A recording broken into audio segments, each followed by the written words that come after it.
ভগবান তুমি যুগে যুগে দূত পাঠায়েছ বারে বারে দয়াহীন সংসারে। তারা বলে গেল ক্ষমা করো সবে, বলে গেল ভালোবাসো, অন্তর হতে বিদ্বেষ বিষ নাশো। বরণীয় তারা, স্মরণীয় তারা, তবুও বাহির দ্বারে আজি দুর্দিনে ফিরানো তাদের ব্যর্থ নমস্কারে। আমি যে দেখেছি গোপন হিংসা কপট রাত্রি ছায়ে এনেছে নিঃসহায়। আমি যে দেখেছি প্রতিকারহীন শক্তের অপরাধে বিচারের বাণী নীরবে নির্বাণ। একদমে যতটা বলা যায়, কোনো রকম মানে কাটাকাটি নয়, কোনো রকম ছেদ নয়, জ্যোতিচিহ্ন নয়, কোনো কিছু নয়।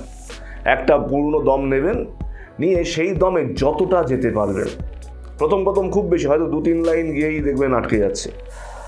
যত আরও সময় যাবে তখন দেখবে ওটা 3 থেকে 4 হচ্ছে, 4 থেকে 5 হচ্ছে, 5 থেকে 6 হচ্ছে। ওরা আস্তে আস্তে লাইনের সংখ্যা বাড়তে থাকবে, আপনার দম বাড়তে থাকবে। এটা হচ্ছে মানে কবিতা দ্রুত পঠন। পরবর্তী এপিসোডে দেখাবো যে মন্দ পঠন, সেটাতেও দম বাড়বে। দম বাড়াটা খুব দরকার, তাই না?